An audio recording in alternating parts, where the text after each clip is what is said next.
right, good afternoon, everyone, and welcome to Las Motor Speedway. We are going to go ahead and start our media availabilities here this afternoon. We are now joined by Rajah Caruth, driver of the number 71 Spire Motorsports Chevrolet. If you have a question for Rajah, please raise your hand. We will get a wireless microphone to you. Who would like to start us off? All right, we'll come right here in the middle. Rajah, nice to see you again, man. Got the Hendrick car sponsorship for the full season. How was it feeling like? Jared, it's good to see you, bro. It's pretty special, I think. You know, last time we talked last year, you know, the announcement had just come out for Phoenix, and that was it, you know. So to be racing for Spire and staying with Chevrolet this year, and not only for this year, but years to come, and also have HendrickCars.com on my chest is really special. So, you know, building that relationship with Mr. H, Miss Linda, not only the Hendrick family and everybody at Hendrick Motorsports, but also the Hendrick Automotive Group has been pretty special. Awesome. Congratulations on that. And obviously some notable names tonight in the entry list: Kyle Busch, Christopher Bell. How are you going to approach racing against guys like that who race on Sundays every week? I mean, you don't do anything different. I think it's pretty cool just because, I mean, racing against KB last year and the 5 truck races he did, but also the Xfinity races, like he did the Xfinity race here, and I did it too with Alpha Prime. So, and then same with Christopher, he did Wilkesboro and Pocono. So it's cool to race against those guys, and obviously they're really good. And same with these truckers. You know, I think everybody's pretty solid. So at the same time, you don't do anything different. You just prepare as hard as you can and hope you do well. Dominic Laval, UNLV Rebel Report. Rajah, talk of the town today is the win. Just can you kind of talk about what your team's game plan is through practice and qualifying and eventually the race to kind of battle the guts tonight? Yeah, Dom, it's, man, I mean, talking even with my teammates, and like you said, it's been the talk of garage today with how windy it's going to be today and tomorrow. So I don't really know. I think this is the mile and a half I've raced on the most besides Kansas, so it's nice to have a good amount of experience with, I think, 3 Xfinity races I've done and 1 truck start. So, you know, we'll see. I don't really know, but we'll adjust through a practice and race accordingly. Sure. Dan Hubbard, Motor Racing Network. Kind of related to that last question. You come off of Atlanta. You're here at Las Vegas. The track itself, does Vegas pose any kind of different challenges from Atlanta? What would those be? Yeah, definitely. Just the character in the racetrack, right? Turn 3 and 4.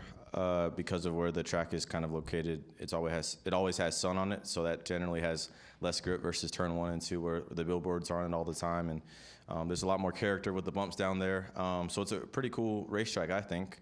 I've enjoyed specifically the Xfinity races I've done here with being able to move around and search at this racetrack is something that I've really took a liking to. So for me, my focus is just today in my 71 HendrickCars.com truck, and I think we'll have a good day and continue how we started the season.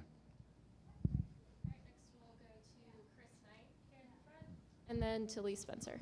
Chris Knight, CatchFans.com. Rajah, average finish of 5.5 to open up the 2024 season. How important is that momentum, and can you keep it alive tonight? Yeah, Chris, I feel pretty honestly relieved because Daytona and Atlanta are such wild cards for us, you know, with just the rules packages and the surfaces and the different nuances of those tracks. But I'm really excited for today because I think it'll show, you know, we'll be one to compete with this year throughout the whole season and into the fall. So I'm really excited to get going and practice in a little bit. Go ahead, Lee. Lee Spencer, Catch Fans, Sirius XM NASCAR Radio. Just kind of curious, having Chad Walter come with you, how much has that expedited your learning curve? Yeah, Lee, it's cool because I've got to know Chad pretty well over the last year and a half. Honestly, knowing, you know, his wife, his kids, his extended family, it's nice because, I mean, I can call him at any time of the night and talk to him, obviously, about, you know, our cool job that we get to do. It's not work, I don't think. I mean, we get to go travel the country and go race with our friends, and it's cool because I can also talk to him about life. So it's pretty special to have that relationship with him, and you know, we hold each other accountable, and I kind of thrive off of relationships like that. So it's been great for my development so far, and I really think we can have some success this year. You took a little bit of heat after Daytona, but you're 5th in points now, and how do you balance the adversity? Because you're just learning. You're a rookie, right? I mean, you got to learn somehow, some way, right? But here you are, 5th in the points, and is that something that you might rely on Chad for, to just kind of, you know, hey, what can I do so this doesn't happen again? You know, how do I improve what I'm working on so I can just become a better, you know, truck driver? Yeah, I think from Daytona, I was pretty hard on myself immediately after that, because it wasn't like anything I did on purpose or intentionally, and I just got tight. And so Chad was really good about just making sure I was straight and understanding that those things happen, right? I mean, the same things happen in the Xfinity race and the Cup race. So really from that point forward, I just was kind of had my blinders on, right, and focusing on my group at Spire Motorsports, and not just my truck team, but my other truck teammates and our Cup teammates as well, because it's been honestly a great environment that they built there, with just everybody kind of pulling in the same direction, with how we celebrate for our success on both the truck and the Cup side, and just the people there. So for me, like I said, I've just kind of been focusing on my inner circle, and people can say what they want. I don't really care, so I can't control it. Let's come right here in the middle. Brian Twining, Best Birds Media Group. You know, since Pocono last year, including the 2 races this year, you have an average finish of 9th in the Truck Series, which is pretty good. And going into the end of last year, that was with the uncertainty of what the future held. Now that you do have a season-long partnership with Hendrick, does that kind of allow you to drive a little more relaxed going forward? No. I mean, I feel very grateful for the support of Mr. H and everybody at Hendrick Cars, but I mean, I'm not changing up anything just because it's got us here to this point. And I mean, I think definitely compared to the start of last season, I think I definitely was a little bit more erratic and I don't want to say nervous, I guess, but more feeling like, you know, I needed to get this spot now. This corner is everything, right? And that put myself in some bad spots. And really, I think after that first Kansas race where I wrecked in 3rd, I didn't make mistakes like that again and just kind of learn from it. And so to answer your question directly, I've really just been trying to do the same things of just making the most out of days. And obviously I haven't been perfect, but I felt like I've done a really solid job. And we can just continue that tonight. Do we have any additional questions for Rajah?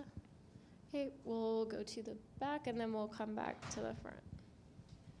Thank you. What's up, Rajah? Chris Wilner with MRN. I know we talked a lot in the offseason about the expansion for Spire Motorsports, obviously just jolting up their programs across the board from trucks and, of course, on the Cup side. Now that we're a couple races into this season, what is the culture like? How big of an undertaking? I know it was coming into the season, but now that we're off and rolling, you know, what are the biggest differences you've seen just in terms of the resources and the support and things like that as we kind of get going? Yeah, it's been great. I think our decal team has really been working hard this winter. And so has everybody at Spire. Like I said, on the truck side, on the Cup side, the people that do, you know, our travel, our public relations, sponsorship, or I guess marketing. Everybody's been working really hard. So I think it's been great to have the success we've had so far on the Cup or the truck side, and have the Cup guys, you know, having definitely some ups and downs, but it's really just one team, right? And it's been really cool to be a part of it, and it's been awesome to see. We'll come back up to the front. To Chris. Rajah, you dabbled in the Xfinity Series last year to give yourself a little bit extra seat time. Is there any Xfinity Series racing in your future, or are you solely focused on the truck deal? Not right now. I think last year, with the Xfinity stuff I got to do with Alpha Prime Racing, that was kind of a prior relationship we had and had some sponsorship support to do those races. And it was really valuable because I learned, like, literally things like green flag pit stops, you know, how worth it is to speed for 1/10 of a mile an hour versus to get a penalty for it and things of that nature. So I learned a lot from that stuff, and I don't have any on the schedule right now. Obviously not going to say no, but the main focus is on my 71 Spire Motorsports team and earning a spot in the playoffs. And, you know, if someone calls me to drive an Xfinity car, obviously I'll answer. But, I mean, the focus, like I said, is on our truck and making a run for the postseason. Any final questions for Rajah? All right, Rajah, thanks for joining us, and good luck this weekend. Cool, thanks.